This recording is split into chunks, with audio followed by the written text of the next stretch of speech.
Strong opiate medications like oxycodone, which are prescribed for patients with severe pain, are now becoming the drug of choice for many Oklahoma addicts, especially for young people who may have access to it in their own homes.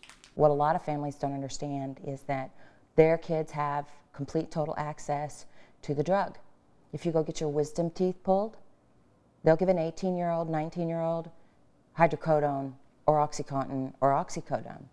If you have an elderly parent living with you who has a terminal illness or severe illness, who requires pain medication, it's in the medicine cabinet. It's free and easy to get too for a lot of kids. Holly Conklin and her fiancé Tom Widman, both former drug addicts, are now in business to rescue young people from the grips of addiction.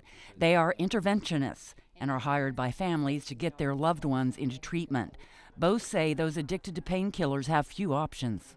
They're either going to go to prison, die, or they're going to get into a treatment program that's actually going to work. 23-year-old Ike Edwards was headed to prison right before he got into a treatment program.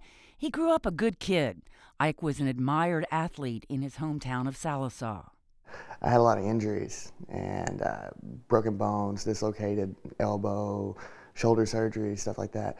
And I was constantly on and off of painkillers for the majority of my high school life. After high school and the end of his athletic career, he says he quickly turned into a different person. I was taking anywhere to 10 to 20, 30 milligram painkillers a day, Percocets or oxycodone, which is a ridiculously high amount. Now that would be anywhere from a $300 to $450 habit a day. Ike says he turned to criminal activity to pay for his habit. Selling drugs, and then it finally escalated to the manufacturing of counterfeit money to buy drugs. I think young kids realize that when they start taking this medication as opposed to doing illicit drugs, it's much safer. In reality, it's not. Tulsa police officer Joe Go is a drug diversion investigator. Oxycodone right now is probably the one I'm seeing the most on the street because it's really valuable on the street. Not only are people getting addicted to it, but they can also make a good profit selling oxycodone. He says one 30-milligram oxycodone pill can cost $30, so paying to feed an addiction can run anywhere from a few $100s to thousands a day. I've had people take anywhere from 20 to 30 a day, all the way up to almost 100 a day of pills, and you would think that it would kill them, but they build up this tolerance. And really typically what I see is people just getting extremely addicted to it, and once they become addicted to it, an opiate-based medication is really hard to get off of. The withdrawal symptoms are so severe. It's like having the worst flu of your life. You have diarrhea, you vomit, you have a fever, you have the chills, your bones ache, you feel like your legs are going to break. And they call the withdrawal kicking because you just kick your legs the whole time. It's very, very painful. So in order to avoid that, they continue to use, and they continue to find them wherever they can, which includes robbing your family or robbing a pharmacy or buying them on the streets and putting yourself in danger and becoming involved in a group of people that you would never be involved with. You start getting people around you high because of the money that they have, and you know that they're going to start spending the money with you, if that makes sense.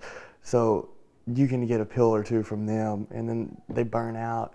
They're no use to you anymore, and you just move on to the next. And they can get it in a variety of ways. They can doctor shop, they can get it by fraudulent prescriptions, forged prescriptions. They can get it to going to different ERs trying to get the medication. Officer Go says forged prescriptions are a big problem. He says stealing a doctor's prescription pad is one place an addict might start, but Go says it's even easier than that. Prescriptions that they can just print out right on the computer, and it's just it's been I would say rampant right now. Go spends a lot of time on the road visiting the more than 90 drugstores in his jurisdiction. He's on a first-name basis with most of the pharmacists. Hey, Steven. Doing good. Pharmacists like Steve Strong now find themselves with more responsibilities than filling prescriptions and helping run a business.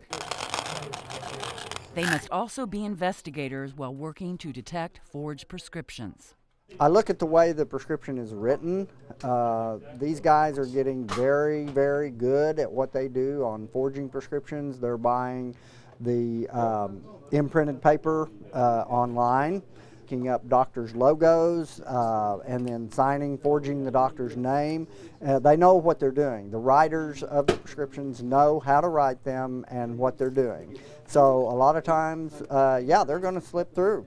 All pharmacies have surveillance cameras, and those do a lot to shore up cases that Officer Go investigates. On his computer, he has video of scores of people passing fraudulent prescriptions.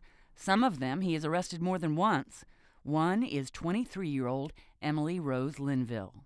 Her family, it's the worst I've ever seen. The mom has been to prison. The sister's been to prison. She will probably go to prison now for these.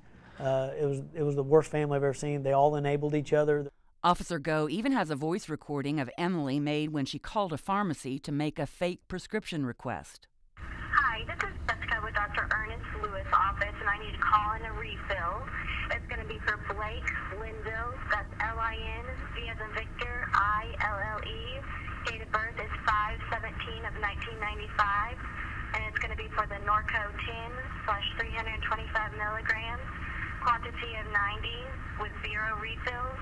Holly and Tom say most of the young addicts they deal with are very smart and that many come from affluent homes. They're living in homes where they have access to tons of jewelry, heirloom jewelry, silver, electronics, and they very slowly start to take this thing or that thing. The gold and silver exchanges in Tulsa will take a gold medallion from a 19-year-old and never wonder where that 19-year-old got that gold medallion. Both believe the only successful intervention means long-term rehabilitation, 4 months or more. When we talk about treatment programs that cost between, $15,000 and $45,000 for effective treatment, and people think that's a ridiculously large amount. But Tom says paying for the consequences of an addict's behavior can cost a lot more than that. I don't know if too many have ever had to deal with the attorney costs for a felony conviction.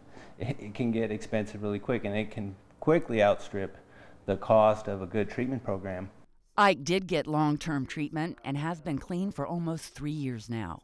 Knowing I don't have to have a pill to get out of bed every day, or how to hunt down the money for that day, or mainly just not having to burn people every day to survive is a beautiful thing.